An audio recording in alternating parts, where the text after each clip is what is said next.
हम टॉपिक करेंगे संज्ञा। हिंदी का टॉपिक है एक संज्ञा। संज्ञा किसे कहते हैं? सबसे पहले देखिए तिथि,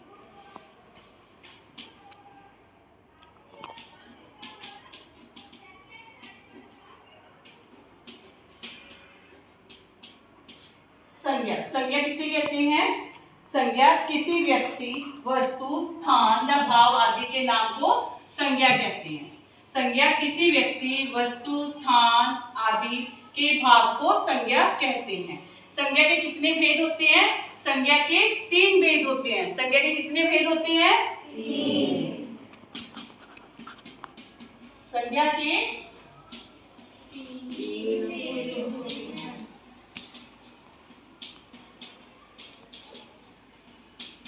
संज्ञा के 3 भेद होते हैं। कौन कौन से? सबसे पहले है आपका व्यक्तिवाचक संज्ञा। सबसे पहले आपका व्यक्तिवाचक संज्ञा, जिस संज्ञा शब्द से किसी विशेष व्यक्ति, वस्तु, स्थान आदि का बोध होता है उसे व्यक्तिवाचक संज्ञा कहते हैं। कौन सा? व्यक्तिवाचक संज्ञा। जिस संज्ञा शब्द से किसी विशेष व्यक्ति, वस्तु, स्थान आदि का बोध होता है उसे व्यक्तिवाचक संज्ञा कहते हैं। सेकंड आपका जातिवाचक संज्ञा, जिन शब्दों से किसी व्यक्ति, प्राणी, वस्तु, स्थान आदि की पूरी जाति का बोध होता है उसे जातिवाचक संज्ञा कहते हैं। थर्ड भाववाचक संज्ञा, जिन शब्दों से किसी भाव, गुण, अवस्था आदि का बोध होता है। भाववाचक संज्ञा में क्या होता है? जिन शब्दों से किसी भाव, गुण, अवस्था आदि का बोध होता है उसे भाववाचक संज्ञा कहते हैं।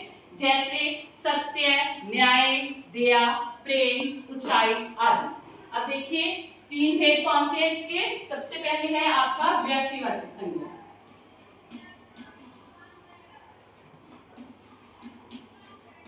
व्यक्तिवाचक संज्ञा, इसमें क्या क्या आता है? किसी विशेष व्यक्ति का नाम। किसका? किसी विशेष व्यक्ति का नाम, जैसे महात्मा गांधी, सचिन,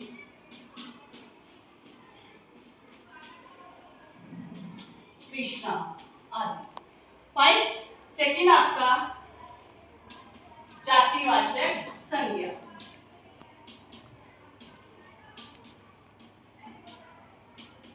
इसमें क्या है?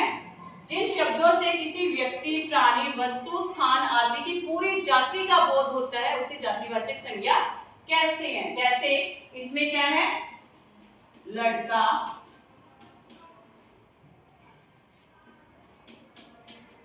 गांव, शहर आदि। थर्ड आपका है भाववाचक संज्ञा।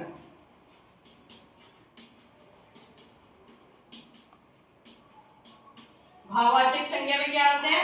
जिन शब्दों से किसी भाव, गुण, अवस्था आदि का बोध होता है उसे भाववाचक संज्ञा कहते हैं।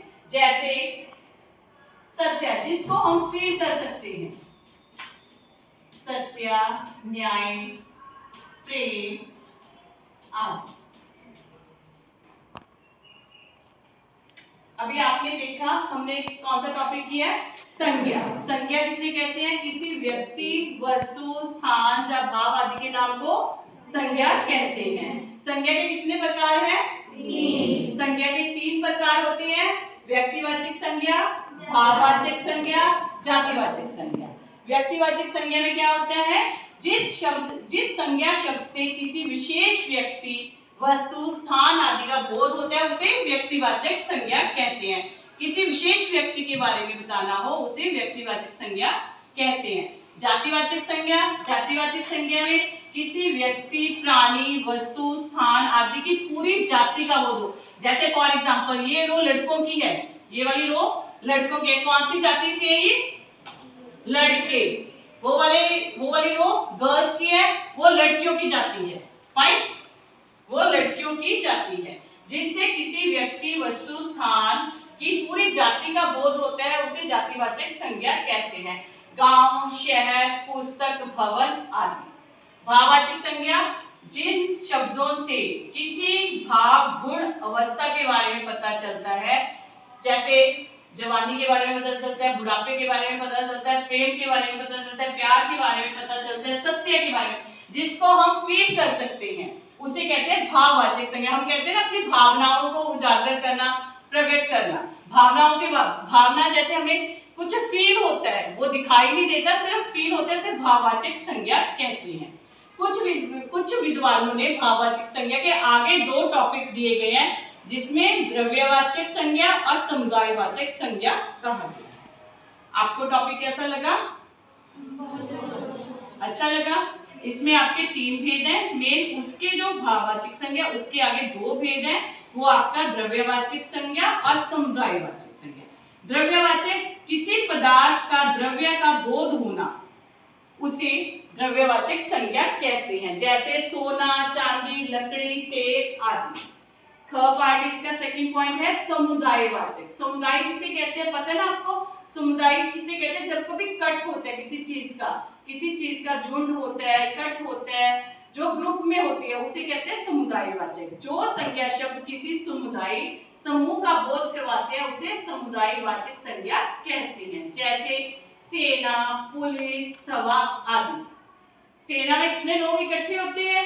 हम एक एक का नेम नहीं बोलते, हम कहते हैं पुलिस वाले आ रहे हैं। सेना फौज की सेना होती है, आर्मी में होते हैं जो लोग, ठीक है, वो इकट्ठे होते हैं। आपकी क्लास का एक ग्रुप बना हुआ है, वो भी एक झुंड है, एक इकट्ठ है। फाइन, समझ आया आपको? धन्यवाद।